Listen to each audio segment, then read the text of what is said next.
G'day and welcome. This podcast is nothing more than as it says. Three blokes sharing their love of whiskey, having a laugh, and most importantly, having a crack. So grab your glass, your favourite whiskey, and kick back and enjoy our podcast. Please remember to not drink and drive, over 18s only, and as always, know your limits and drink responsibly. Remember, alcohol should be enjoyed and appreciated, never abused. Now, time to kick off the pod. Ladies and gentlemen, this is the main event of the evening.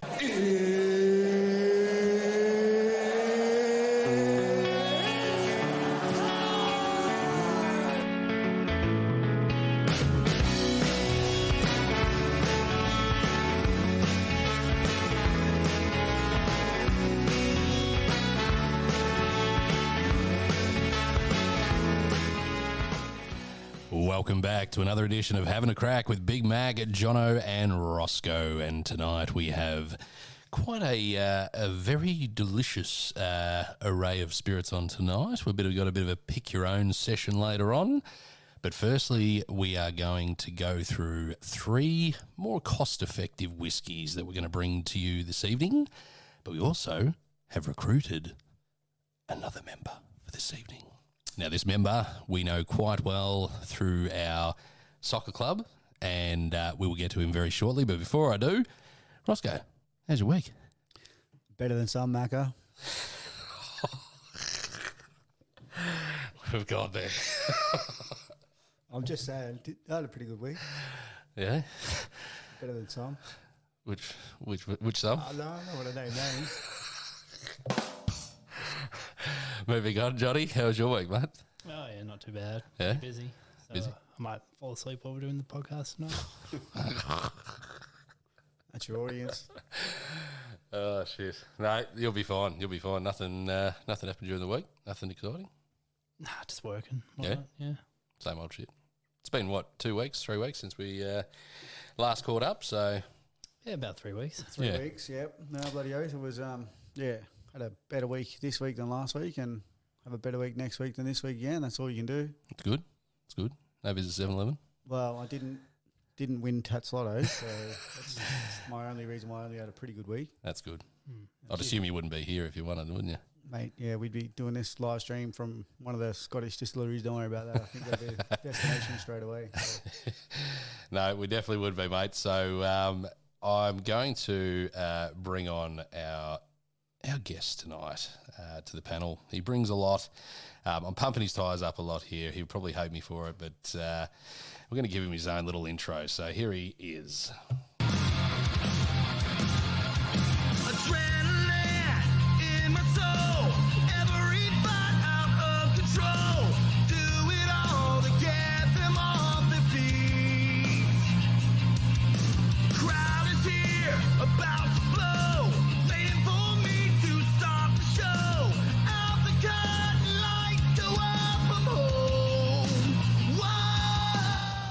There he is, Big Dave Ambler. Welcome to the pod, mate. Thank you, mate. Thank you for having us.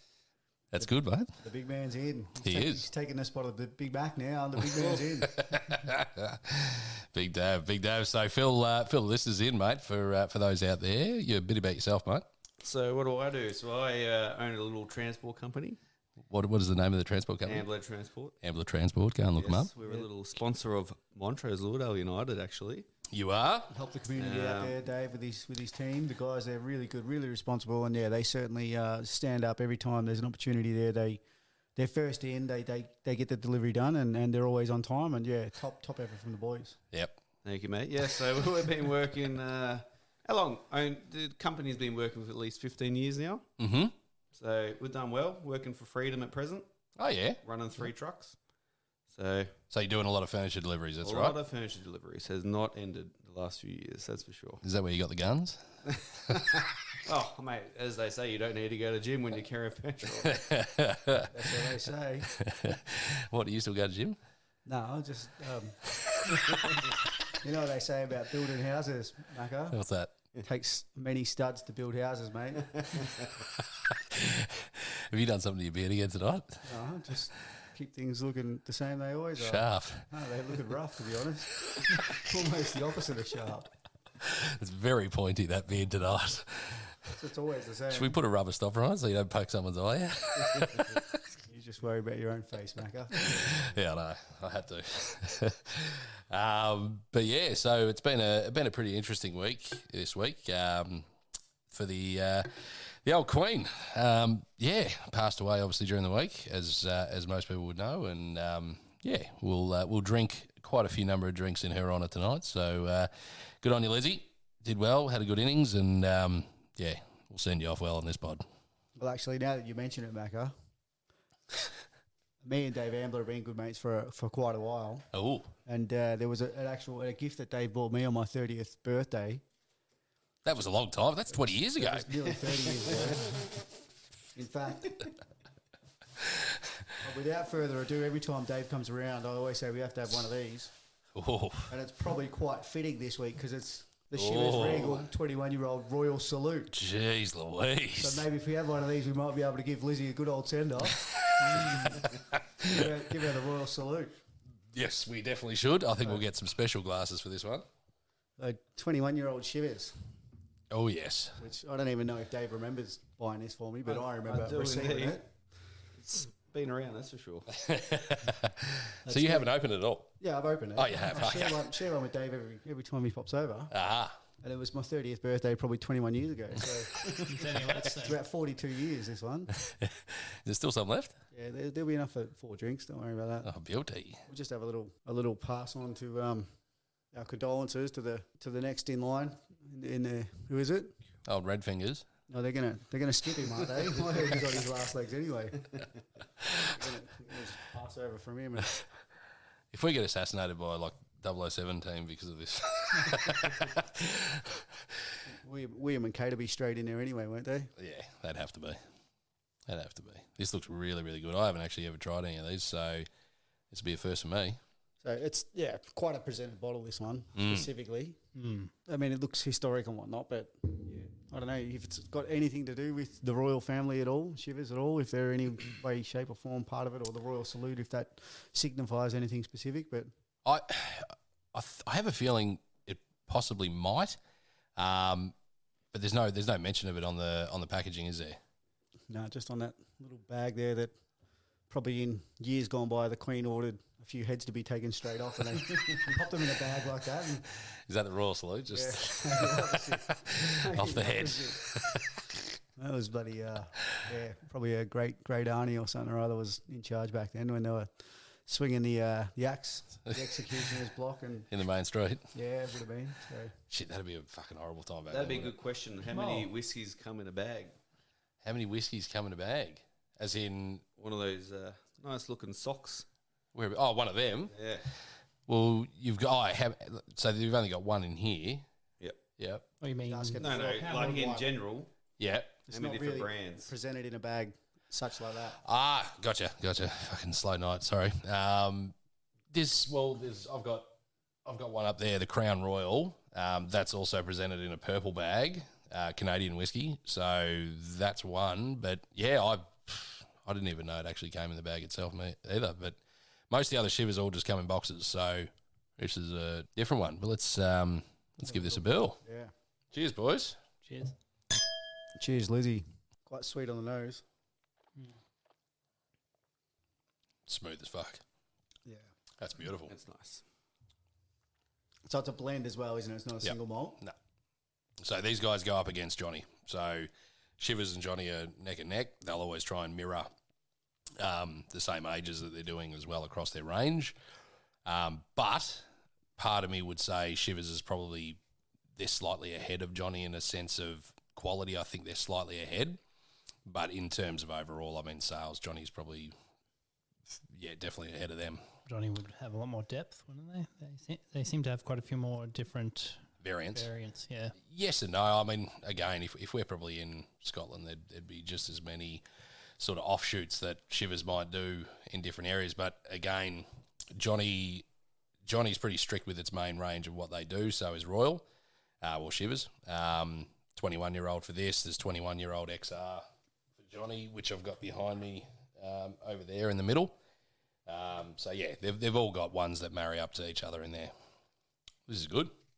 That's right. Really easy. What's this? What would you say this bottle's made out of? Is it? It's that It's almost like a ceramic. sort of ceramic. look. Yeah. Yeah. Yeah. No, that's pretty different. I haven't actually had any whiskies that aren't out of glass. You haven't? Didn't we have? I thought we had it. Yeah, I thought we had a ceramic bottle as We well. did. Do we? Yeah. Okay. Oh shit! What was it? Oh, it's gonna kill me. Yeah, I was thinking about it the other day. No, it'll come back to me. But yeah, we definitely have. I think on the pod. On the pod? I'm pretty I sure. believe so. Yeah, it was earlier days. Oh, fair enough. All right. No, I've forgotten it. That Ratu bottle that we were drinking or something. No, that's not ceramic. That's the sugar cane with it around it. Yeah, a little tied around the knot. Bit of noose action. Yeah. So, in actual fact, this Shivers is actually rated very, very highly with reviews here just on the bloody, Google page. 4.8 out of 5. Pretty strong. And value-wise, it's around about $220-ish for it. So, That's about right. I don't know. I don't reckon I'd pay that much. well, I reckon Dave probably had 4 trucks on the go back on your 30th birthday. So It fell off the back of a truck, didn't it? might have been one of his clients. Bloody thought, look at the guns on this bloke. He'll be able to push me bloody couch upstairs, and I might give him a bottle for nothing. So there you go. That's good. I can't really get. I'm trying to think of flavour notes that we get off this. Did you have any on you? No, looking now. Yeah. Spice and woody notes with a light smoke. Palate is round and spicy with a smoke nuance. Nuance. Nuance. What's nuance? Nuance. Nuance? Is it? Nuance. Is that nuance?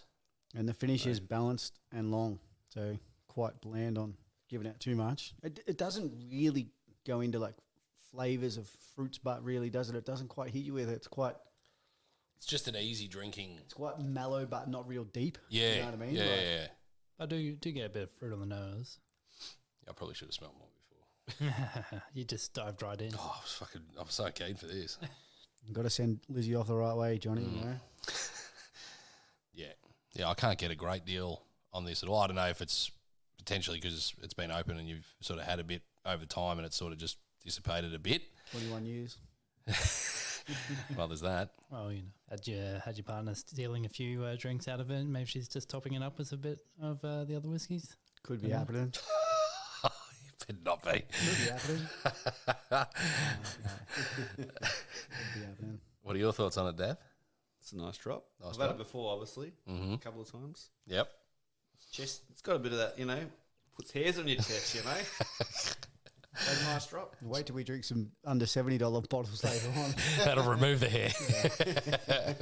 It was interesting. It says here that it's named after the ceremonial 21-gun salute that is fired from the Tower of London to mark the special royal occasions. There you go. So we might have to have another bottle of this for the next 12 days, I think, with everything that's going on. It's not a bad idea. I just realised I probably should have fucking put God Save the Queen on. Fucking. They should have that ready to go. Didn't they already do some with that bridge? The Tower of London. Yeah. They had some salute there yesterday. I believe. Probably chuck Thomas Tuchel off the side of it. That's what I heard. Still him off the edge, mate. So, listen, this is actually really interesting. Yeah. This bottle was specifically created for Queen Elizabeth II to mark her coronation day. Ooh. Wow. Yeah. How's that for pulling you that go. one out? If there's any bottle that you want to drink to send her on her way, It's this one. bloody oath. We might get a shout out from the royal family. Do you know what she also used to do?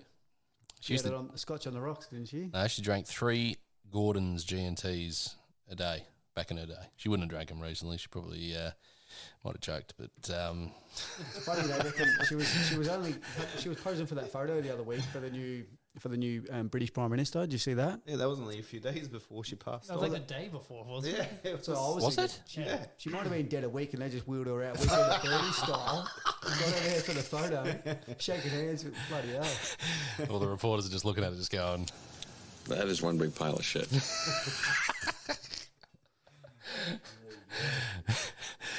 fucking hell. Oh, well, Long live the Queen. we're the king now. Well, we better finish off this drink and kick on to the first whiskey of this evening, boys. Who wants to take dibs on first one? Oh, what you're offering us? Mm-hmm. Oh, You better, because you complain too much that you go last. yeah. And this time I don't have any. Oh, I got some notes, but I'm not as prepared as other times. That's right. You grab your notes. All right. Yep. Well, let me finish this one first. Go for it. I have absolutely zero notes prepared. Don't tell me I'm the only one that's actually prepared tonight, that I did it in half an hour before the pod. I spent at least half an hour. But, We're all underprepared, much like Fremantle tonight by the looks of it.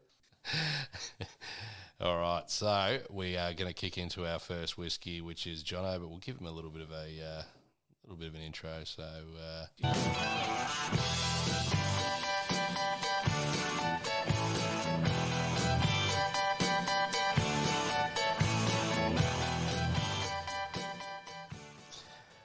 thanks for a reminder there to turn Johnny Boy up so he can kick us off with his first whiskey for this evening, which is Johnny Airstone.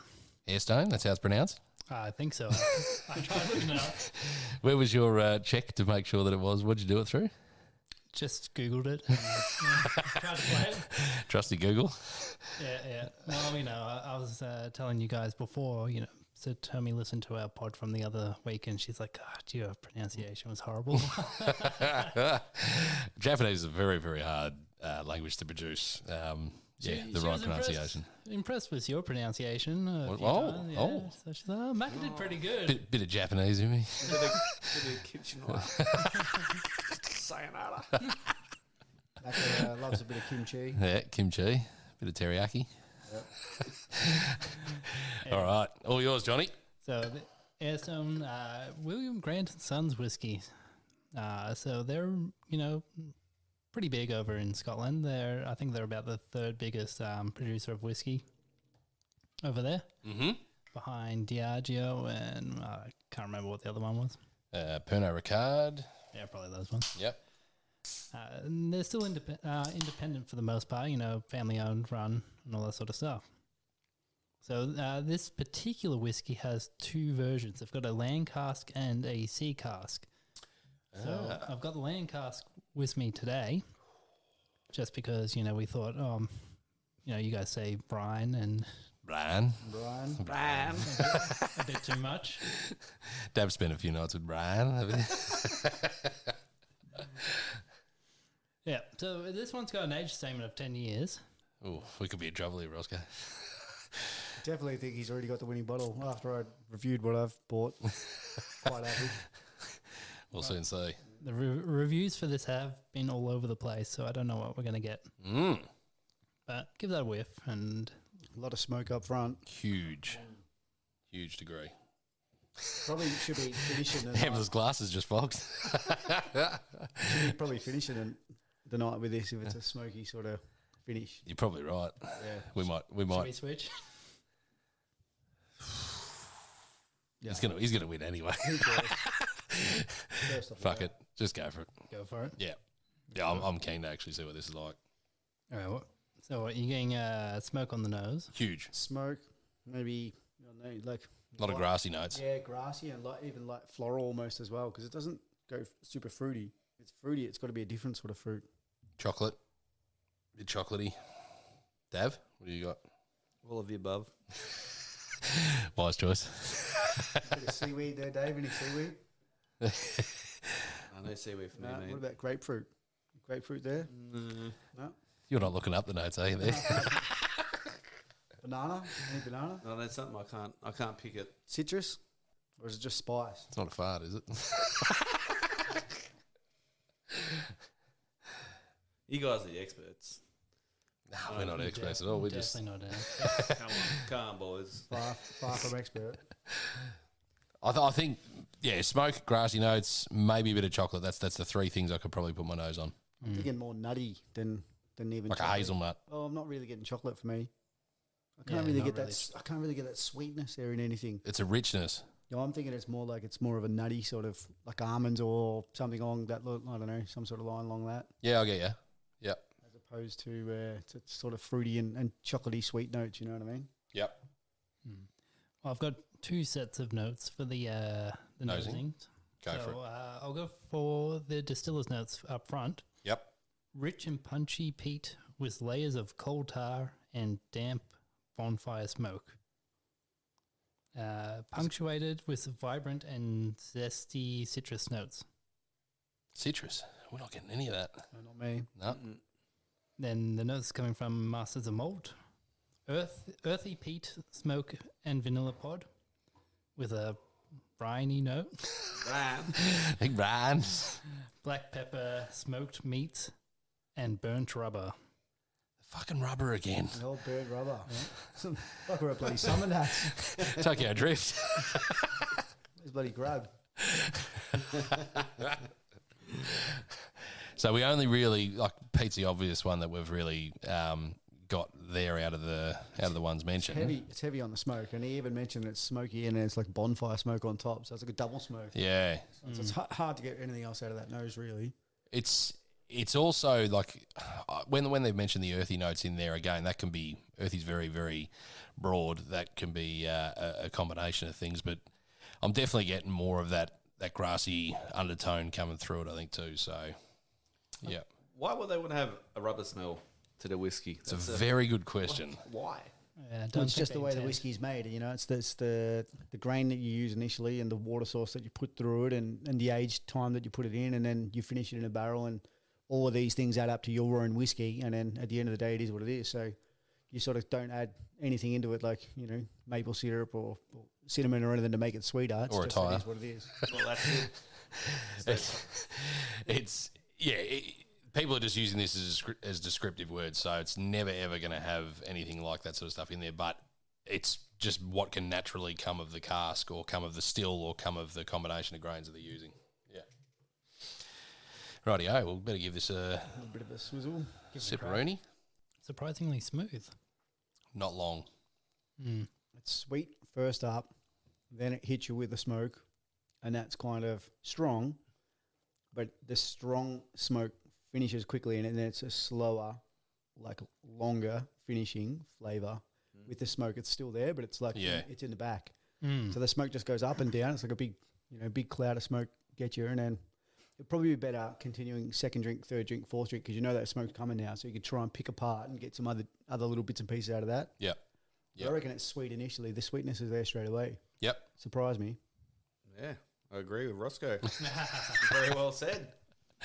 Described it perfectly. It's you are spot on though. It's like how they described it with that campfire. It's like you've got the burst of the peat at the start, and then the campfire is the smoke that's actually rolling through towards the end, because it's still lingering. Like I've still got it going, but it's so smooth. Yeah, so, like I wasn't expecting it to be that smooth, but this is only a 40%. So Yep. they are typically on the smoother side of things. when Brought you- back a little bit. Yeah. I think I read this is matured in a bourbon cask. Yep. So Just bourbon. that's all I could find on it as far as the cask was involved. Whereabouts in Scotland is this one from? Give me a second. Mm-hmm. Lowland-based Isla Bay Distillery. Okay. You know what that is, Isla? Becca? Isla, sorry. Is it from Ireland? Is Lowlands. it? Yeah. Yeah. It's from Lowlands. Wouldn't be. But it's Isla Bay, probably. So that's obviously something else that's in there. Oh, you can read it. Huh? No, it's yeah. Well, what Isla has an S in it. Has it got an S in it? Yeah. Yeah. Yeah. Isla. I don't know. ISLAY. Yeah. Yeah, Probably. that's yeah. Isla. Yeah. No, But it's not the real Isla, though. It's AILSA. AILSA. It's Elsa, isn't it? Elsa. Ailsa. ALISA, I know. Alyssa. They might say Acer Alyssa? or something. Yeah. Alyssa? Isa. Elsa. Ulsa? You got Elsa, an Ulsa? Elsa from Frozen.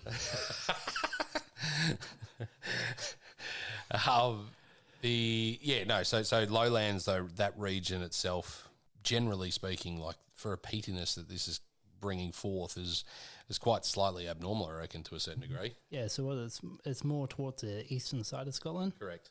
The site that they produce at has about a 5 million litre a year capacity, so quite decent. And they also produce several other whiskies and gins out of this distillery. So they produce Hendrick's gin there. Ah, good old Hendo. Yeah. Who's that? Who loves the good old Hendrix? Rest in peace, Jimmy. Who? Jimi Hendrix. Jimi Hendrix. No, the old Pop. Pop loves a good old Hendrix. Does he? He Yeah. does. Bit of a bandit for a day, yeah. Favourites. He is. Bandit for many things, I've heard. Side of sugar. Saying him and Wayne Carey spending time together. They spent the same time in the cell, I reckon. I have to keep Pop away from your missus.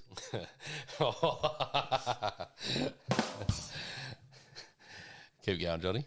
All right. So, William Grant and Sons was established in 1887. The largest of a handful of Scotch whisky distilleries remaining family owned and run. The company is the third largest producer of whiskey in Scotland, shipping out about 7.6 million cases per year, with brands including Glenfiddich and Belvini. Belvini. Yep. Good drop, that too. Yeah. This is my horrible pronunciations coming back into it. Belvini. Anyway, so like I said, 1886, Grant and his 9 children started construction of Glenfiddich Distillery. 1887, the distillery was operational. 1892, they built a second neighbouring distillery for the Belvini. In 1898, the two distilleries started to blend the whiskey together, which for the time was pretty common. Everyone was just blending because, they thought single malt, who does that? Yeah. And I guess that came down to being able to produce consistent whiskey at the time. Funds as well. Funds, yeah, all that sort of stuff. And then, fast forward to 1997, Grant entered a joint venture with the Robertson family, creating a new company, Highland Distillers. So the history on this whiskey, is there much with this brand? Not particularly, I don't think. I couldn't find much out there for this particular brand. You you look them up, you hit the website. It is pretty much just a graphic splash screen and the 2 bottles. Got your land cask and your sea cask, and that's about it. And that's it. Do you know the sea cask they've got, is that a 10-year-old as well? They're both 10-year-olds. Yeah. So they both come out from the same factory, but they're not talking about a smoky and the sea casks of probably very 2 different brews. That's true. Yep. 2 different distilleries that they're using just for. be- It'd be the same distillery. But warehouses of where they're storing. yeah, Obviously closer. Well, I mean, it could be even on the, as you said, if it's in the Bay of Isla or Elsa or whatever it is, Yeah.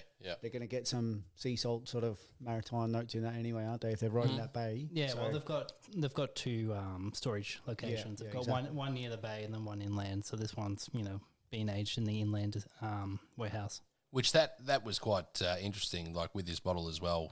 Funnily enough, I actually saw Johnny at Liquorland when he made the purchase. But we looked at the C1, the other variant of this, and we were expecting that one to be the one that's got the heavy peat. Yet it's the land one that's actually got the heavy peat. So separate to Talisker being like obviously where they are, and that carrying quite a heavy peat. This is a land based one. Yeah. Yeah.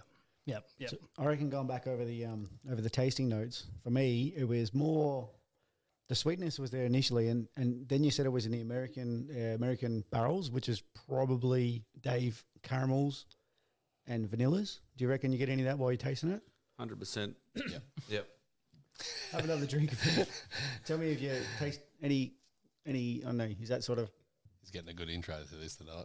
Well, it's kind of hard to put. It Down. definitely has, as you said, that, like if you're sitting around a campfire, it has that flavour. If you shut your eyes, picture a campfire, you can feel that. Feel the warmth all the way through you. Spot on. Russell Coit hanging around with the boys and having one of these. Is that what you're saying? We'll be seeing him on end of season. And I reckon as well, in this, it seems to be maybe a cinnamon in it as well. Maybe that's the finishing spice that comes with it, or a raisin of one of the 2 that stays with that smoke until the end. Yeah. Yeah, I think one of them 2 will be Some probably sort in of as dried well. fruit. Yeah, something in the notes is I reckon it'll be one of those 2. But other than that, it's not really like a pretty well rounded drink actually. Yeah. The quick little note for this one too, Johnny.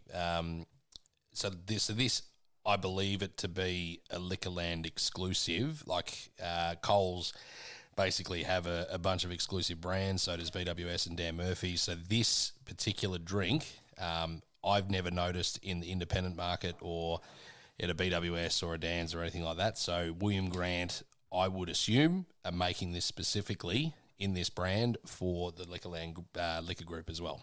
Oh, yeah. Sherry?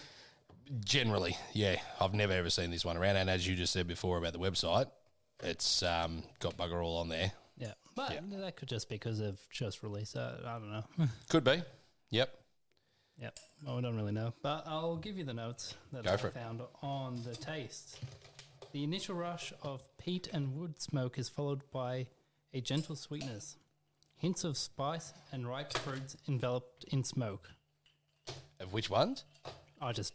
Dried fruit. Dried fruits. Yeah. Dried fruits. Yep. Or just fruits in general. Yep. But then the master of malts were saying balanced, sweet and smoky notes with aniseed, burnt brown sugar, charred oak, and salted honeycomb. Then there's olive brine, More brine. barbecued citrus fruits, and smoked meats. Smoked meats again. Smoked meats again. They love going for the smoked meats on this one. Macca loves his smoked meat. Which type? Smoked snag? Yeah. Loves it. I actually didn't eat ice with it at all. You guys have all I opted. just thought I'll cool it down a little bit and have a look at that. It's a very good drink as it is. It's absolutely exceptional. Yeah, to be honest, very well. Yeah. Just enough smoke and enjoyable, not over the top. No, Like, represents good value at that money, doesn't it? Yeah. really does. Yeah, just throw up black ice in it. Might as well enjoy it while I can. Otherwise, Just see if it unlocks anything. well, it's more just I'll have to unlock Johnny's back door to go have another drink with us. What else you got on this, Johnny? Not too much on the actual whiskey itself. You know, the area, otherwise known as Girvan, and I'm probably mispronouncing that one as well, is a borough and harbour town in Carrick, South Ayrshire. You're having a mare. I should just stop looking. This is where you need a video just to fucking play someone else saying it so that you're like, oh, yeah, there it is. Yeah. I can attempt to say it several times, and then you can take the best one and just put it over the top. I'll try. Small population, only a couple thousand people in there. Yep. Yeah, harbour town, so I'm guessing mostly fishery and whatnot. Yeah, good. Yeah. Very good. Well, how did that taste with the ice drop dinner, boys? Yeah, not too bad. Has it dropped anything off? The smoke dissipated a bit? I reckon it's more, well, maybe my tongue's covered now with the peat, so it's kind of on it a bit better. But yeah, it seems to be more flavoured and like, yeah, more, I know, a little bit more oily now as well with the water in it. Yeah. With the ice in it maybe as well. It seems to, yeah, just coat your tongue. It feels different now. On the tongue, I Drop reckon. the flavour. It has dropped flavour? Yep. Okay. So ice probably a no-go. Still tastes alright. I mean, I'm Still still, tastes you know, the smoked flavours are still carrying just as much, I reckon. Just makes it that little bit sweeter. Pretty much that's right, Johnny. I agree. Oh, well, that's good. So I reckon, Dave, what we would do around this table with all of our whiskies, we give it a rating out of 10. So 10 being quite phenomenal.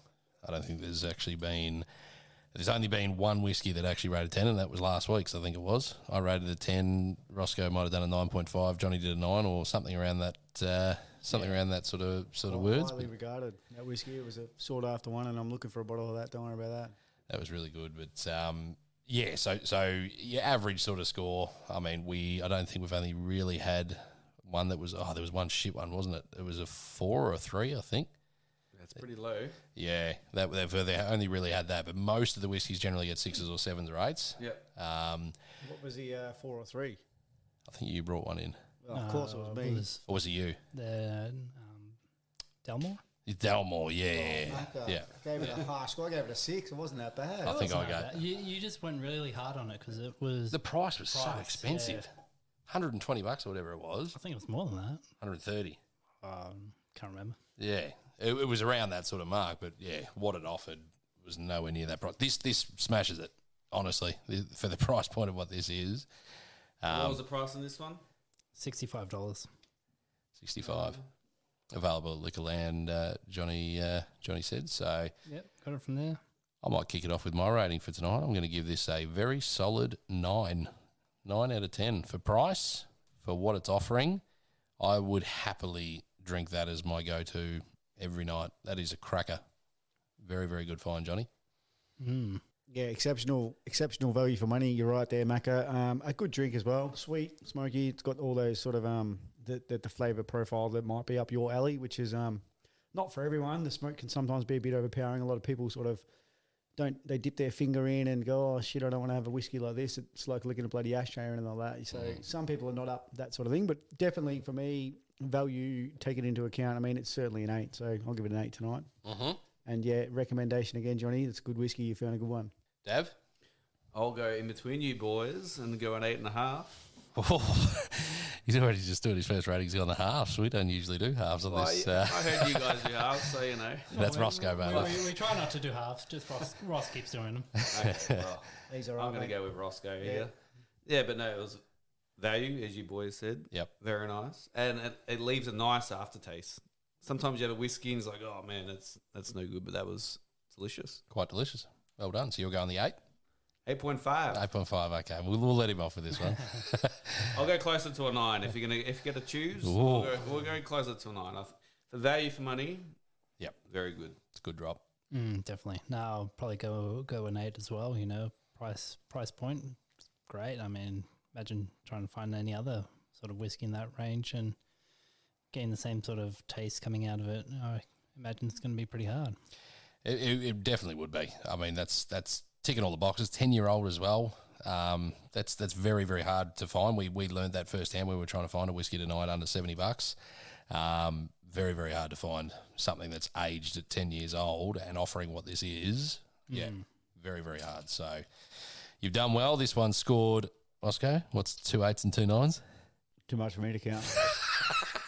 8.5 as an average. I was trying to do the maths. I'm watching Collingwood win and I'm not happy. No, we don't like that at all. Lost my focus there with this Flog Dick Ginnivan on the screen. He is. He's pretty much like the new Alan Didak, isn't he? Yeah. Or Dale Thomas. Can't wait for him to Break a leg. get caught up in the wrong crowd with the bikies again and get shot. This bloke would be perfect. So. No, that's a bloody good drop, Johnny. So we're just going to take a quick little break. And when we return, Roscoe's going to show us his whiskey. So stick around. Oh, here's a fun fact. You made out with your sister, man! Shut up! Go stick to the creature, the best thing in nature for sinking your sorrows and raising your joys. But there's nothing like whiskey to make maidens frisky. It soon separates all the men from the boys. Today's fun fact: distilled alcoholic beverages made from gluten, grains, are gluten-free due to distillation, removing gluten proteins. There you go, all gluten-free lovers. My safe word will be whiskey. Sorry, Rod, what was that? Whiskey.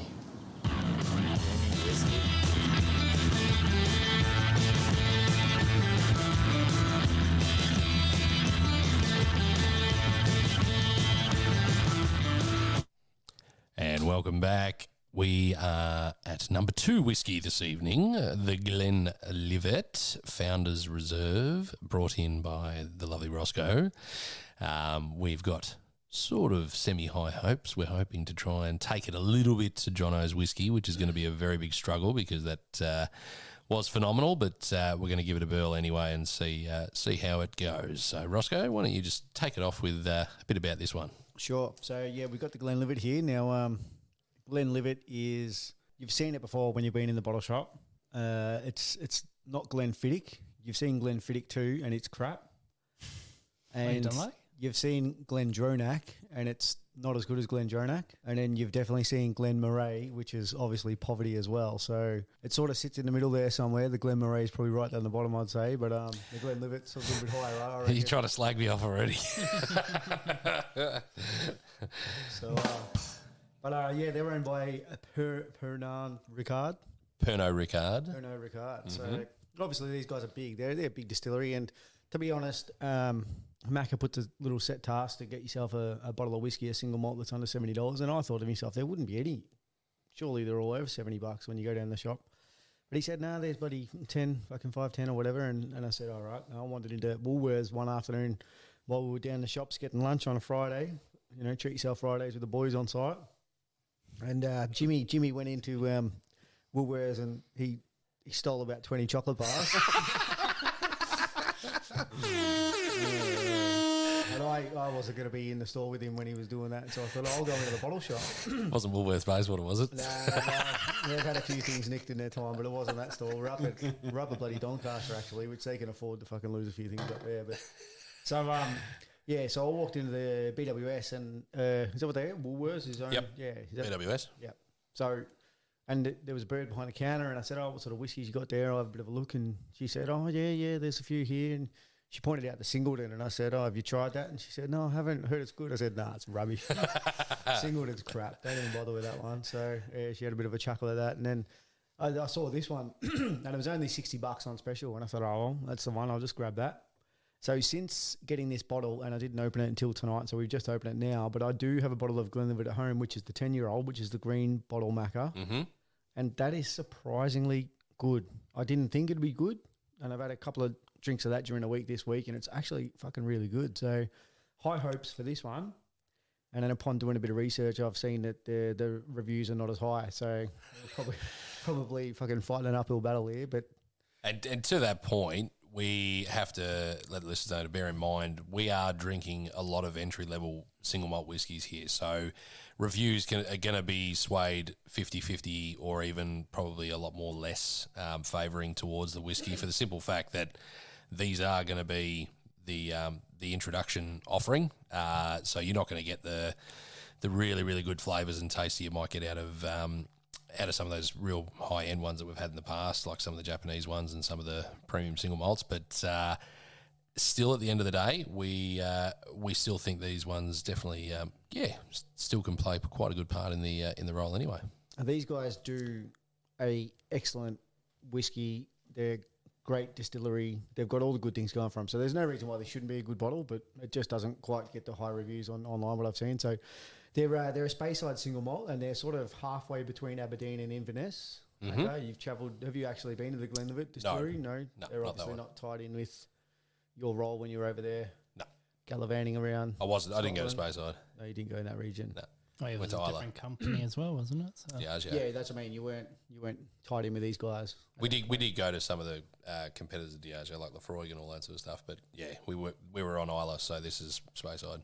So they offer maybe the green bottle's a 12-year-old. Is it Macca? Is it not a 10-year-old? 12-year-old? I'll find out. Yeah, because that one, it says here their core range is a 12-year-old, a 15-year-old, an 18-year-old, a 21, and a 25. So obviously that's kind of as they develop a bit longer in the barrel, Dave, they're getting a few more flavours in them. They should be of the same formula, but picking up a few different things as the time goes on. The age goes a little bit further, and the flavours get sort of a bit more pronounced as they go. So it was a 12. 12-year-old. It is that green bottle. So it's $75.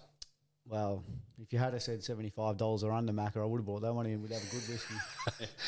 Unlucky. Might be having a shit whiskey here. So, anyway, boys, jump in there with a little bit of a nosing. Mm-hmm.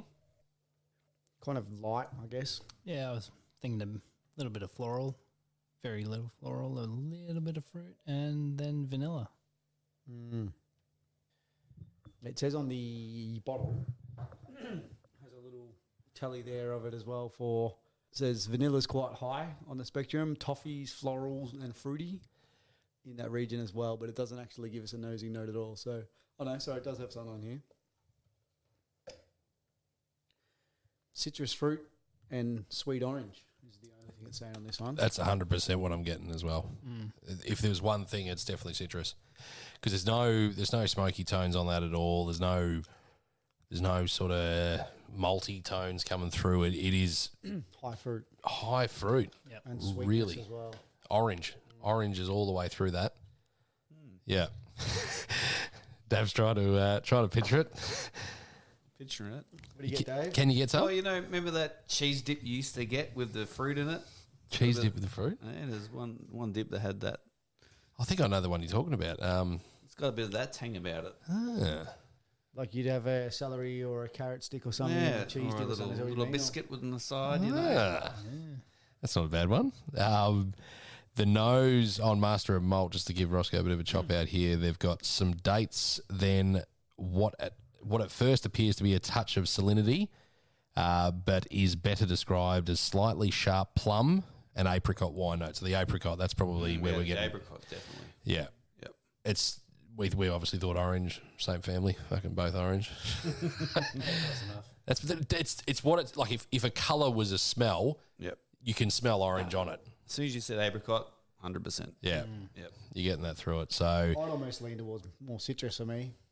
well, they've gone and said Yeah, but yet fruity anyway, all the same fruity. there's orange zest, toffee, hints of struck match, and chocolate raisins. But before this starts to sound sherried, there's also pear drops, a dusting of sweet cinnamon, honeysuckle, and sweet pea. They say struck match in there. Yeah. We're getting tyres and struck matches and rubber. Well, this is your run-of-the-mill under $70 whiskeys. This is the sort of stuff that you can get. So, Imagine just dropping a struck match straight in your fucking barrel. Fucking hell. so they are a massive distillery. They do 6 million bottles a year alone. So As in, of this one? no, not this one. The This whole is their whole Glenlivet. production. Yeah, so Yep. quite a large. You would think that's quite large volumes. Massive. Yeah, definitely got 2 large pot stills there, and they have their water source is from a well, which is called Josie's Well. So when that's it somehow incredibly they draw out 10.5 million liters of water from that well a year. Shit. Yeah, how's that? So Shit. That's a lot. well, it's obviously these little facts and figures are the fun things that you can hear about the distilleries that you might be able to recite next time someone pulls a bottle out and you can have a little drink and you go, shit, I bloody know some little fact about that. And that one's an interesting fact, nonetheless. So Imagine being the well boy, going with a bucket every day just to go and fucking... up and down the hill, drunk and Jill. Yeah, so, all right, why don't we do a little bit of a tasting there on this Glenlivet, boys, and see how we go. Good mouthfeel. That's got a real tingle. Bit warmer than the last one on the mouth. Definitely.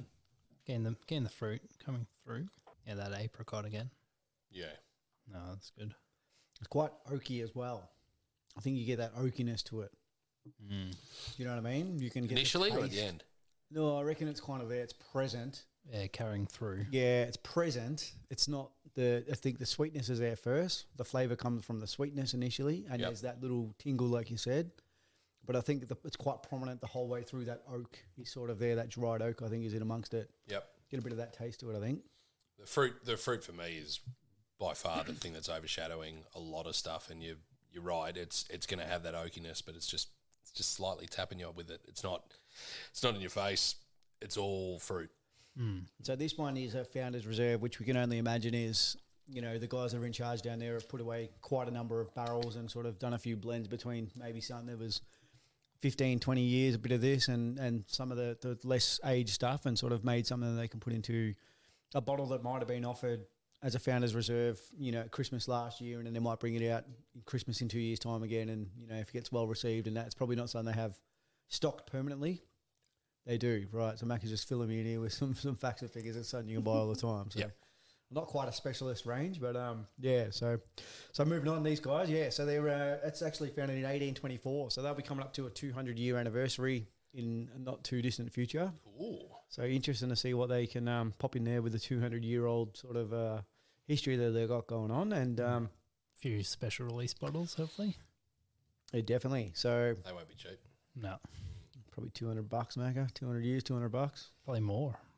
Probably be trying to sell them at a good couple hundred. Make sure you charge the next bloke you're doing's renovations. Yeah, Another don't 200. Bathroom there, mate. Down there for a bloody lawyer in Lewdale, so I'll be putting the big dollars on that one. Hey. He Hope he's deserves not it. listening. No, he deserves it, don't worry. It's not Steve, is it? No. Phone calls bloody at all hours of the week and sorting out problems with the electrician has nothing to do with me, but anyway.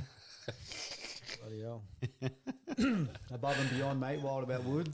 The best in the business. Much like Glenlivet. So, moving on. We've got the old 4 stills, the pot stills that they've got there. And so, again, this is one thing that I sort of get a little bit sort of unsure about is replicating a still and not having it as the same volumes and the same heights with the head of the still and the arm not being at the same angle and replicating it all, and obviously having, because their first still's 15,000 litres. Yep. And their second still's only 10,500 litres. So you would imagine when they're running those stills together, they're obviously putting them both into the barrel to age it, because same time, yeah. Obviously you can't have two different stills which should have two different flavours, you know what I mean? So it's kind of obviously a single malt yet distilled in two different processes and combined back together to create your whiskey. So anyway, nonetheless, yeah, just a little interesting one that they don't have two replica stills is what I would have thought. Yeah, they're the same literage. Yeah. Yep. Most of the big distilleries would have, but so... Because you'd think then, if that's the case, then one still could be ultimately... Yeah, I can see your photo, yeah. Yeah, because one still's going to definitely give a different overall flavour versus what a small one would versus a larger one. We even heard that firsthand when we were talking to... That's right. And obviously the reflux, there's a reflux in it as well. And obviously the higher the still, the higher the vapour has to get to before it can... Correct. Yeah, so there's so many different things that go into it. And obviously with two different heights of stills there, it's going to be quite different. But if you're a big company, wouldn't you ideally want a couple different stills so you can, have a few different products? Varieties. You can make. I mean, unless you're just after pure volume and you just want to pump out as much as possible. The thing is with the two different stills, you can make two different styles. Whiskeys. Yeah. And effectively, how do you put your big brand name onto one style and have something almost not the same? Yeah. And yet put your name on it as well. Do you know what I mean? So they need to have consistency, especially a company that's 200 years old. So and this being a reserve, there's no age statement. There's no sort of direct alternative barreling that they're doing with this. They're getting both of those two stills, chucking them in the same barrel, correct? Yeah. So I imagine that's the case. I don't know for sure. But that could bring so many more elements of flavouring. That's right. It's a combination of stills. Yeah. And that's what is, characteristic to this distillery now. So yep. Yeah, it is kind of the way they do it, but it's just, you would have thought that initially when you set up, they would have set up with one still and they would have found their flavour. So it can't be a consistent flavour over that 200 years time because they've obviously changed the elements to a certain degree. So yep. But yeah, nonetheless. So so moving on. So a bit of history here. They started in 1824, and it was sort of a construction situation where the government were reducing the cost and licenses needed to legally distill whiskey in the UK, and that's where these guys jumped on board. So it kind of come from nothing initially. They took an opportunity to start it up, and I think his name was George Smith. I think George Smith might be his name on the bottle or something rather. So. Yep. Yeah, a little bit of a history there, and he was the illegal distiller initially, which became the legal distiller once he get his license. So, yeah, he took the risk, and 200 years later on, we're still drinking the whiskey that he started and created. So, beautiful credit to him. Probably might have been distilling the whiskey there at Lizzie's 21st as well. She was nearly 200 years old when she passed. So. But yeah, so and these guys. I mean, I haven't been there, obviously, Mackie. I thought you may have been pop past there, but they have the visitor centre where they've got the shop, the cafe, and the tours, and all the facilities and that sort of thing. And it would be a good one, this one, I reckon, to visit. Yeah, they're quite a large distillery, so you'd see a lot going on with the maltings and the warehouse, the pot stills and whatnot. So who'd you say owned this one? Pernod Ricard. Was that the same as? Oh no, that wouldn't be the same as Shivers, would it? So yeah, it is. So some of these would the Glenlivets be going into the Shivers? Correct. So same as what Johnny Walker does, where they're getting certain malts from some of their single malt distilleries that they use going into the blends that they have for the Johnny Walker range. Yep. They'd be doing the exact same thing with Shivers. Yep. Cool. No, just checking that. So yeah, Roscoe probably brought us, a bit of a Glenlivet in the other one. Yeah. I didn't think of that. There could have been. Like, I don't know what Shivers will ever declare what's actually in there. 21-year-old. They typically don't do that. Nah. They just no, it's got whiskey. But Johnny does. Johnny does declare it on their green label. You can see the four. Yeah, the four distilleries that they use for the green label. Yeah. So there. Look, to be honest, I reckon dropping that block of ice in there, and it's not too bad a drink drinking it this way either. Like, look, it wasn't abrupt up front either, but cools it down with a bit of ice, and I don't mind it this way. It's been nice though. So. It's very approachable, sessionable, nothing harsh on it. It's another 40%er. Another 40. We've all done 40s tonight. That's good. I'm assuming that's part of the price point, I guess. Correct. Yeah, and the Australian laws. But for $60 here as well, it's not a bad bottle to to start your entry into drinking whiskey, is it? Not at all. I think that's a cracker. And you mentioned Singleton before about when you went in there. This versus Singleton, not that we're trying Singleton tonight, but there is a very distinct difference between the two, and I actually find this one a hell of a lot more approachable than a Singleton. Singleton's a little bit more in your face with a few notes, but this is delicious. It's obviously a Speyside too, and your Speysides generally have those flavours from the fruits and light peppers and things like that as well. So it's sort of... Sweeter notes as well. Yeah, not quite there, but it's sort of on that way to it as well. So Speyside, good region to start as well. Davey, what are your thoughts, mate? Well, definitely had that dark chocolate aftertaste, that's for sure. Yeah? Yep. And ice has obviously brought slightly different flavour. Hard to predict, but, it's a nice drop. You find it, and for the listeners out there as well, Dav, you're sort of slightly newish into whiskey as well, would you say? I wouldn't say I'm a massive whiskey drinker. You don't mind a couple? I don't mind a couple, yep, as you do, but obviously these new tastes from different bottles, obviously you bring in new flavours to the table. And for yourself, this is a perfectly good opportunity to ask this for your opinion, because again, you wouldn't be someone that would necessarily go out and buy a $200 bottle of whiskey. Definitely not. Straight off your bat. So, correct. Being new into whiskey and sort of starting out, could you foresee yourself purchasing I think something like this, it'd be good to have on the shelf. Yep. If you're going to start a collection or somewhat, or have one to share with people, I think it's a nice drop. Yep. 100%. I think, and you're not obviously spending a lot of money for it as well. So you're not going over budget, as you said, $200. You're not going that price range. So treat yourself. Yeah, $60. It's quite good. Putting that ice in it, it just takes that oak away as well. That oak was a bit more prominent without it, so it cools that off and takes that oak away. Probably brings the sweetness up a touch.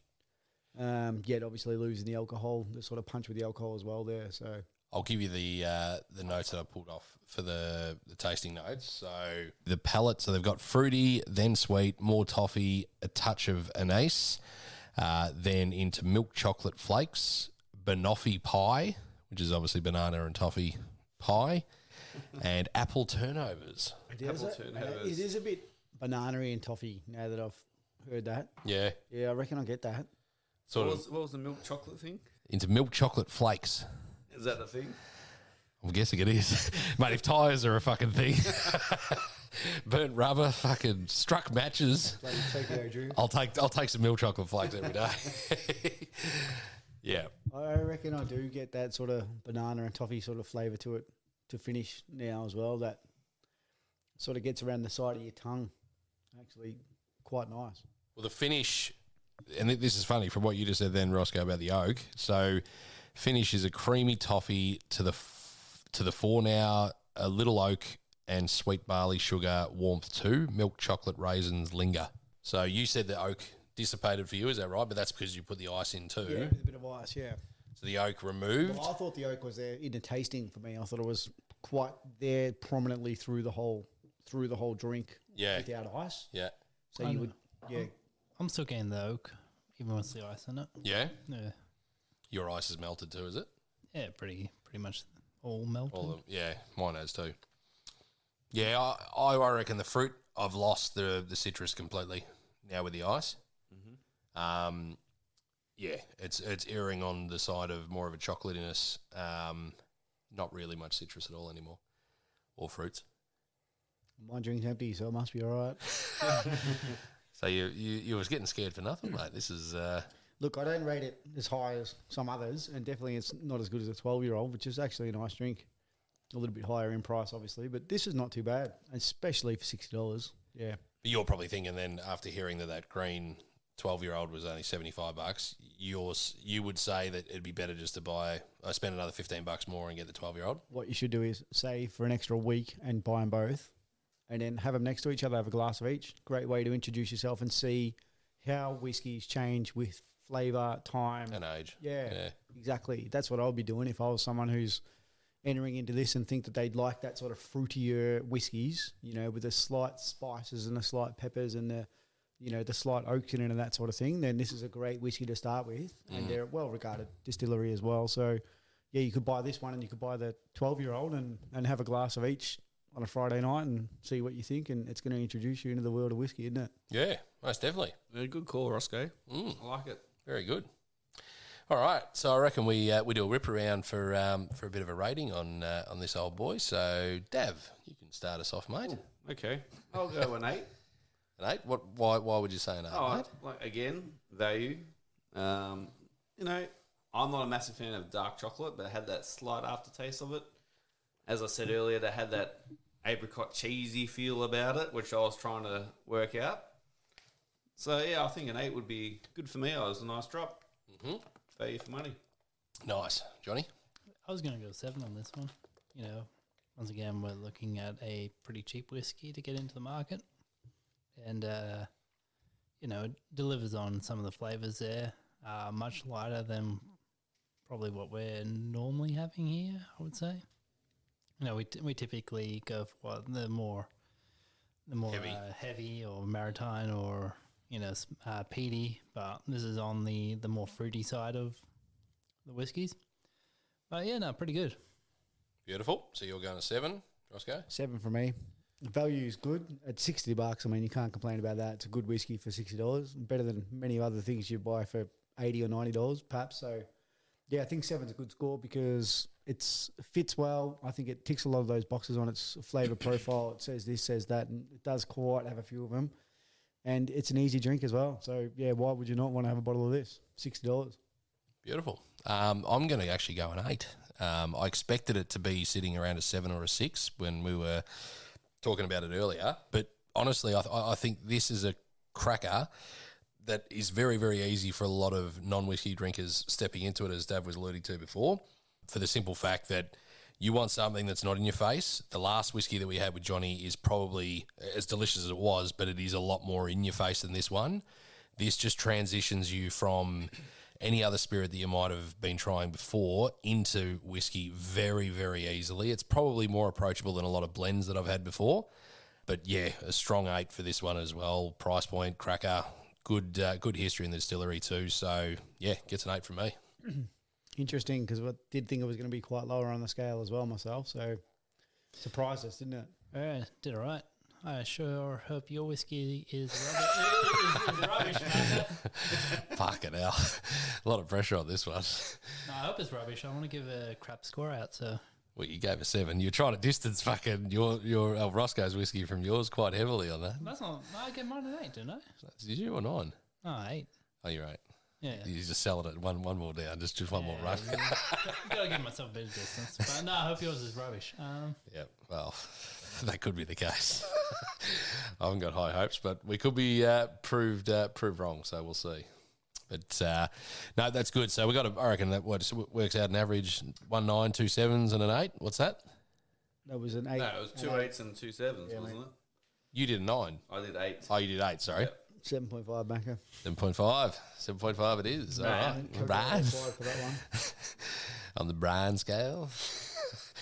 All right. So when we return, we'll be going through my whiskey for this evening, which is the Glen Moray.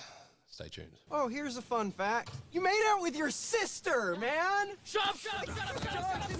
Stick to the creature, the best thing in nature for sinking your sorrows and raising your joys. But there's nothing like whiskey to make maidens frisky. It soon separates all the men from the boys.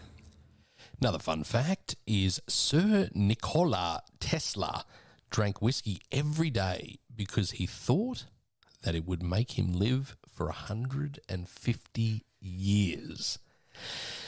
Well, that's 54 more than the old Queen, so... Bad luck, Sir Nicola.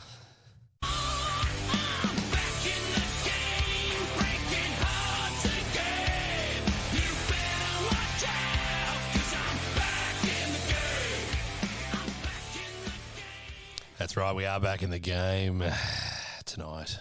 Unfortunately, we have no Premier League to watch while we do this lovely podcast, but luckily, the Spanish League, La Liga, has turned it on, and it's half-time right now, but we'll be able to catch the second half of Valencia versus Villarreal, or whatever it's called. Whatever it's called, but yeah, gives us something to watch while we're doing the rest of this pod. You know who else is back in the game? Who? Prince Harry. Prince Harry and Meghan. Now the old duck's pissed off. Hello. Meghan. Hello. She could be a bloody Russian spy, mate. Who knows what she could be? Infiltrating the royal family. I mean, come on, who knows what's going on there? The thing is about the royal family, like, let's be honest, what do they actually do? Not a lot. No. They're just a tourist attraction, aren't they? Yeah. Like, that's their whole purpose is served as. 400 years ago, 1,200 years ago, the royal family was important. And that's why they had 12 days of mourning when the king died or the queen died or whatever. Correct. Because it would have took 12 days for that fucking information to travel that far. They wouldn't even know about it for fucking 2 weeks. Well, that's the thing. Is like back in the day, did they have prime ministers? No. No. Governing bodies of Yeah, areas. so- She was still drawing a wage too. The Queen is still drawing a wage. So what is her actual role? Well, she would be doing a lot of, gatherings Community. and community services and all that sort of stuff. that You know. community. Montrose IGA. You kind of wonder though, like I know her day to day would be fronting up to the press and doing a lot of stuff. Charities and Charity, yeah, and going around all the different countries and all that sort of stuff to show her face. But Your day-to-day was having 4 Pims, wasn't it? You know what you were saying before? 3 Gordons. Oh, Gordon's, right. No, it was 4 though. I was reading up before. Yeah, she was having 4 a day. 4 Gordons. There you go. There you go. Not a bad effort. When you've got that much money and you're still picking Gordons to have for your gin and tonic, I mean, Oh, she's just grounded. she's got no flavour left. She's drank too much Gordons. Taste buds are gone. She got a contract signed, mate. Yeah. She was just getting a She's got shares in the business. Yeah. You haven't seen the back of the carriage. It's got Gordon's on the cross. yeah. Sponsorship. Oh, shit. Well, we are about to kick off with the final whiskey for this evening, which is brought to you by myself. Now, this whiskey is called the Glen Moray. It's probably a little bit more Scottish sounding than that, but Glen Moray is what we're going to call it tonight. I picked this bottle up today at BWS for $60 as the regular price, not a promotional price like Roscoe got his on, which is normally slightly quite higher. Now, the Glen Moray is imported by Pinnacle Drinks, which are the wholesaler linked with BWS and Dan's. So, in other words, it is their private label. But there is probably a little bit more history on this product than what Johnny alluded to for his one before that I found online. So I've poured out the whiskey for the boys. So while they're just having a bit of a sniff, I'm going to just give you a bit of a background on this whiskey. So it's a sherry cask finish, Speyside single malt, whiskey Elgin Classic. That's what's written on the bottle. It was released in January 2018. This sherry cask finish release is no age statement. The Speyside whiskey spends around 6 to 7 years in former bourbon barrels, so ex-bourbon barrel, before transitioning to Oloroso sherry casks. There it spends 9 to 12 months to finish its maturation. It is distilled in pot stills from 100% malted barley, produced at one distillery. The sherry cask finish richly illustrates our expertise in finishing, a skill we've been honouring for many years. We begin by maturing our spirit in American oak casks for our traditional Speyside style. Then we finish in Oloroso sherry casks, sourced from Jerez in Spain to add notes of dried, fruity nuts and spice. A whiskey to be savoured both by long-time single malt fans and new drinkers alike. So, boys, on the nose, what are you picking up on firstly? Did you say Jerez? Perez. That Jerez in Spain. Is that where the cask is from? That's where I'm saying it. He just Yeah, he scored the goal in the first half. A personal cask. This is a tricky one to get a nose on for me. I reckon it's probably just more sugary sweet sort of there. It's not really. It's got none of that, for me, none of that oak taste. There's no oak. Smell. Yep. Sorry. Yeah. Getting good at this, Dan. Dave. Really called you Dan. I reckon the sherry jumps out of it, yeah. If you give it a whiff. At least it did for me. Yeah, It's not like that's the fruity. sweetness. If you said, who said sugary? You said sugary before. It's sugary more than anything for me. Like even Vanilla essence. vanilla a bit there as well. That's Yep. pretty prominent. Yeah, there's no smoky undertones. There's no citrus. No, If we're anything, going full if sweetness. it's a citrus, it's a peel because it's not like a bright sort of fruity sort of thing. You know what I mean? It's like a light peel of its own. So this is going to trump you slightly. We'll do the Masters of Malt notes for this one firstly before I read out what's on the bottle. So we've got raisin and milk chocolate. Milk chocolate again. I love a good milk chocolate. With a backbone of butterscotch sweeties. Yeah, that's the sweetness, isn't it? Yeah. Like it's something along those lines. Just in the nose, if anything, it's not fruity. It's not. I mean, even like for me, every time I saw this bottle, I thought that looks like a shit bottle. I won't buy that. The label, I thought, no. Are you going off labels? Is that what you I'm just saying can't it judge doesn't. a book by its No, colour, mate? exactly right, Dave. Exactly right. But because it's in the lower to mid range bottle prices, but it doesn't look as pretty as some of the other ones. You know what I mean? No. It's just a bit plain. So I was always overlooking this. So who knows? It could be anything. This You know what that bottle actually looks like? gone. Still. Oh, the pot still. Yeah. Yeah, spot on. Looks spot on. There you go. Yeah, You got the fat sort of body, and then you got the A little oily, stumpy little top still there and everything. That's perfect. yeah. There you go. Yeah. Little pick up on that one. So this one's actually won a couple of awards. They are from a little while ago, but they won silver at the International Spirits Challenge for a no age Speyside Distillers single malt in 2018, and then won another silver in 2017, which I don't know how. If this was released in 2018, how have you won an award in 2017? Probably sent in tastings prior to it being Yeah, bottled they or something. Possibly. Yeah, send them in prior to actual release. Yep. Well, that could probably correct that Did one. you but- guys judge by the awards they receive? Well, look, you can. I mean, you throw them in there anyway because someone's obviously rating this at a certain level. Not always does that mean that it means it's a good drop, but in our eyes, but it's worth noting in there anyway. I'm sure that Glenlivet that Roscoe had would have won a few awards at some point or another. Didn't even research it. So can't tell you. For the International Wine and Spirit Competition in 2017 for Scotch Single Malt Speyside had won that silver as well. So 2 awards for this one, which isn't too bad. Yeah, it's a decent award as well to get. Yeah. As we've discussed before, there's a truckload of those different awards that you can win across the world. Yeah, Yeah, a bit of the participation award as well. Correct. Here and there as The well. Coaches So Award. A lot of the distilleries are probably whacking in their latest thing and they're like, oh, well, you're a big distillery. We can't give it too bad a name. So Correct. we'll chuck you a silver medal this year. Bad luck, you know. But 2 votes. Dave, you know about 2 votes. 2 vote Ambler, they're calling you. the old participation award in the Rezzies last night. So well done, mate. I want to see the voting system for the vets. For the vets. I'd like to see that too.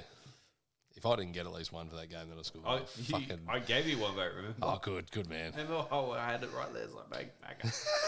I don't think there were too many votes had after the went online. You didn't? No, I didn't vote again once everything was online. Oh, yeah. I didn't vote all year after that. You were just doing the note when they gave us the piece of papers. Pen and written paper down. for me, mate. I don't know how to do this online shit. Old school. So we've always done it. So, I probably actually got an envelope of votes. ooh. Oh, no. What, did you take them down one game, did you? I think you did. Yeah, they chucked it all in charge of you. Or whatever. Manny wasn't there. Yeah. I do remember that. You might. Oh, we should read them out in the end of season 2. I might change the tally. Nah, Dan surely got it in the bag, isn't he? He got best and fairest. Oh, no, he got... No, who got best and fairest? Liam did.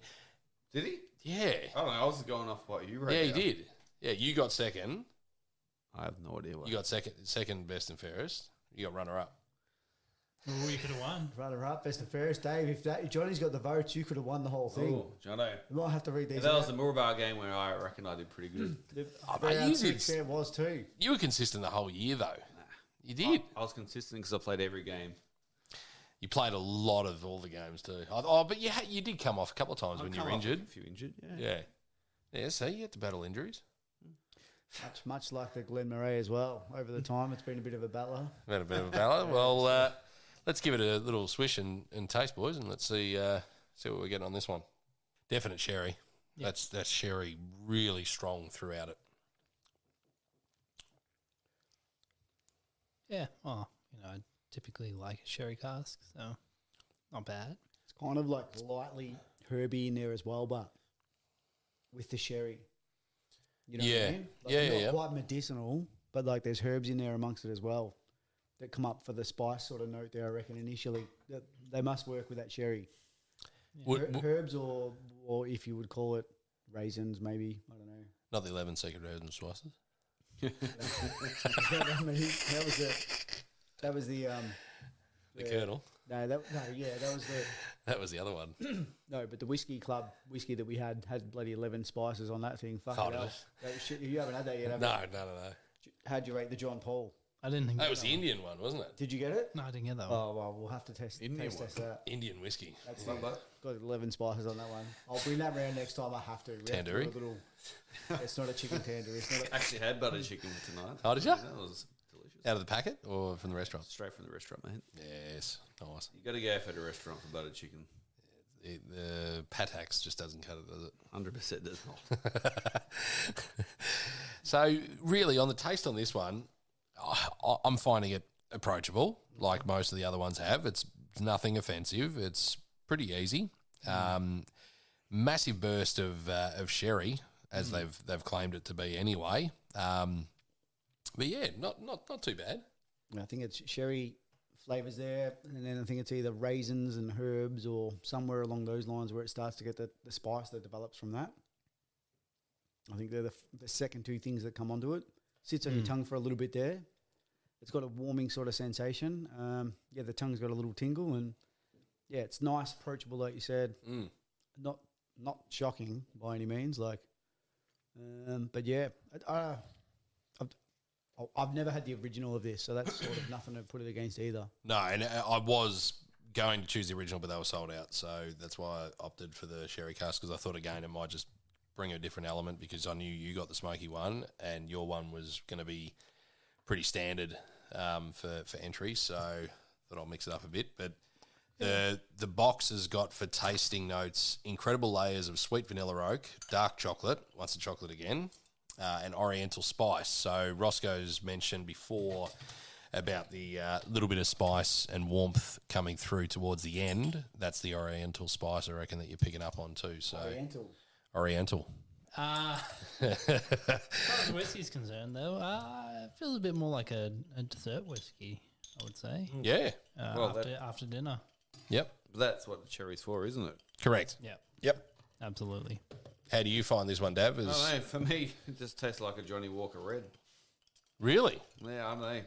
For me, obviously, I haven't had the expansion of whiskies of you boys. No, but that's what it's coming down to. Is Well, like, that's a key response to hear someone that doesn't drink whiskey a lot. Think Yeah. it seems pretty bland and quite standard. yeah, So it's a standard whiskey. I reckon this is going to be better with ice in it, in my opinion. Like, Yeah. that's why I was reaching for that ice pretty early. And look, I think the sherry's there, like you said, it's kind of rich, and there's a little bit of, for me, it was raisins and herbs or something underneath that come into it.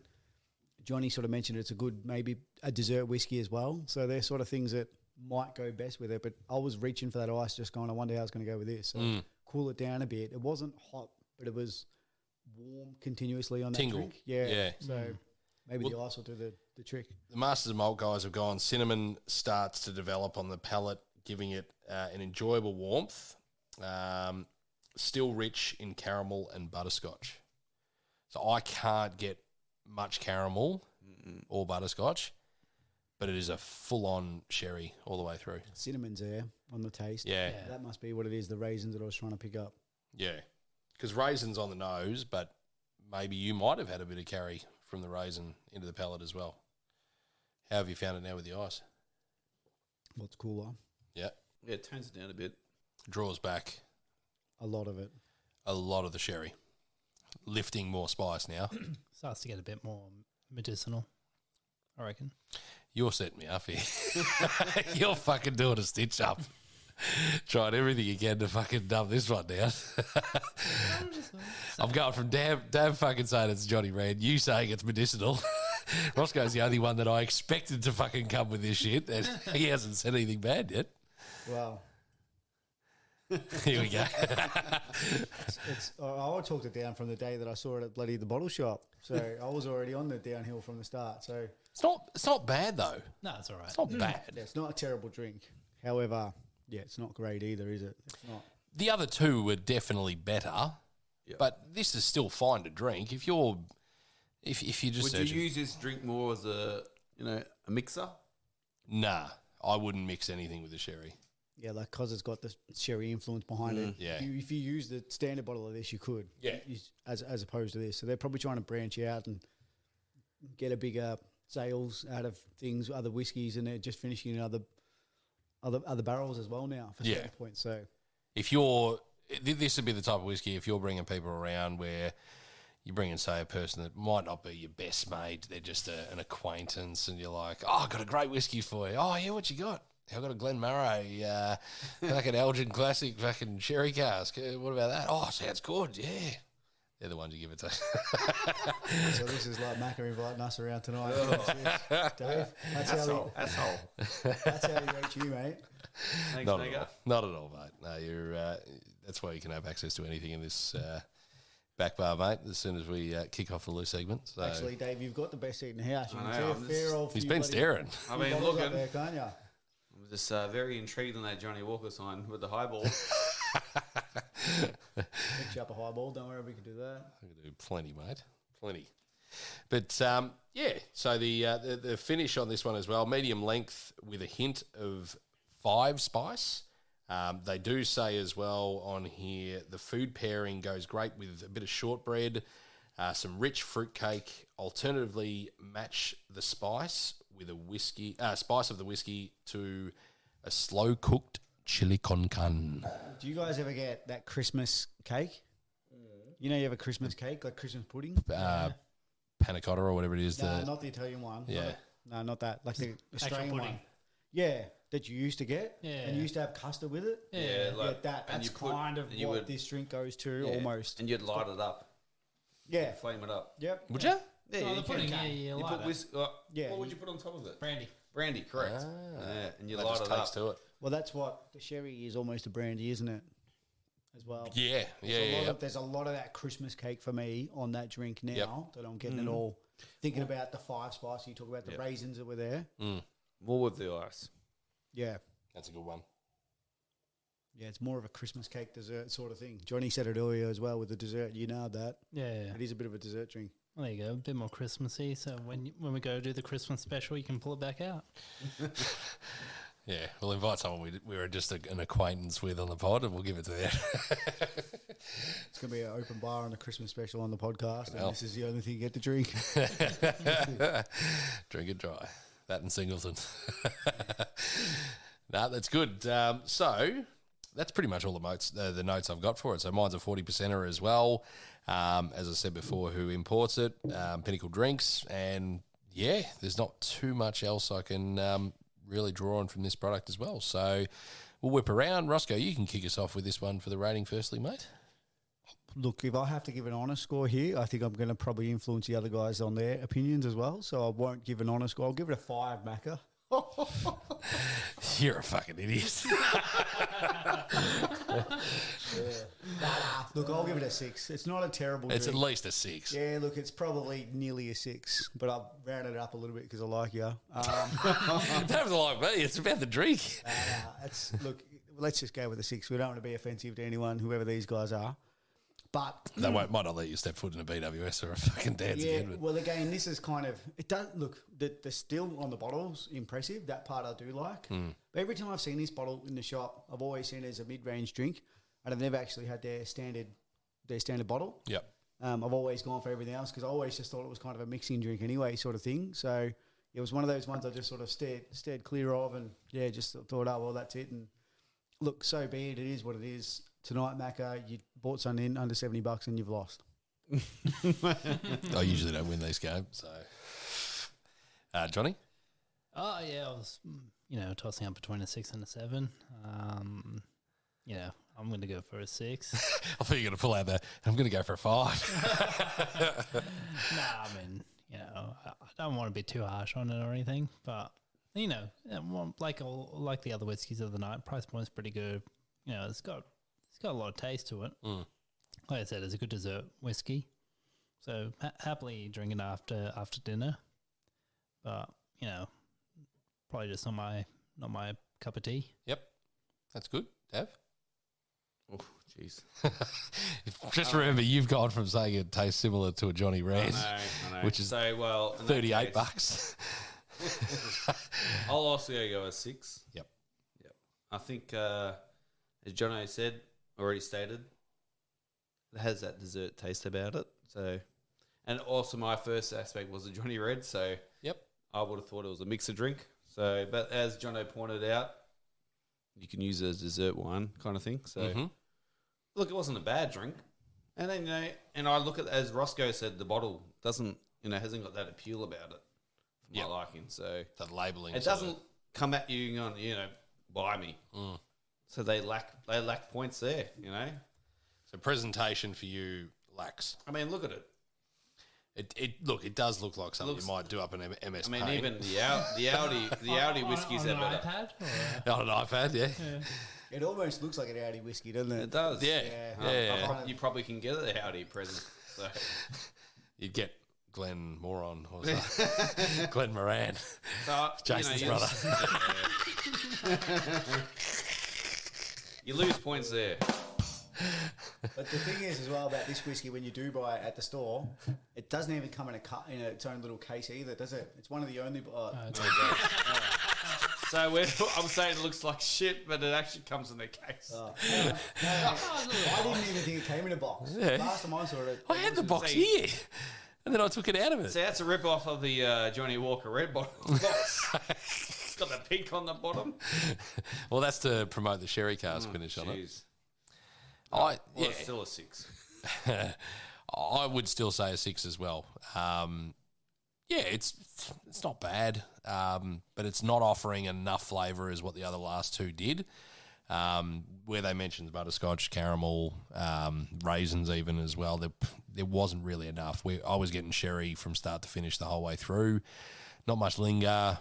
Yeah, there wasn't a massive amount going on. But again, if this is your jam, go for it.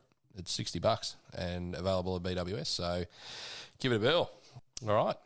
Good old cherry bomb. That one was the bomb for this evening. So we got the round the grounds average there, Macca, you tally up for a failure. I or the whiskey. Sorry, the whiskey does. That's better. Thank you. Your one doesn't even come in a box. What's this? I'm in a hard case.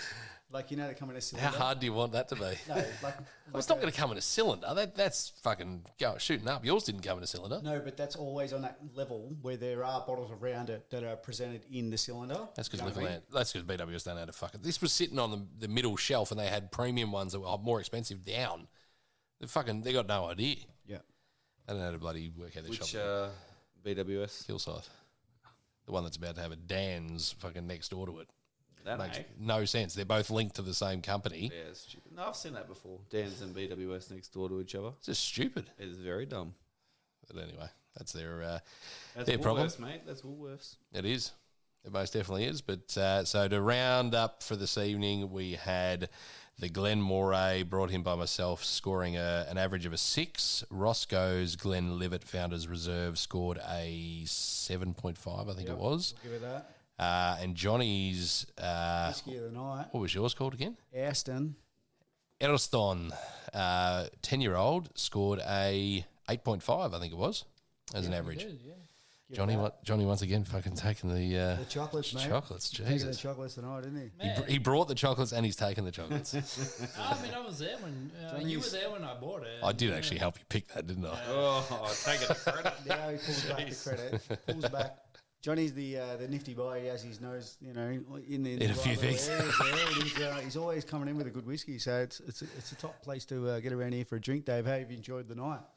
It's been good so far. Been good. Can't complain. That's good. Good drinking with the boys. Bloody oath, mate. And yeah, that pretty much wraps up everything for this evening. So we will see you on the next pod, and take it easy and have a good night.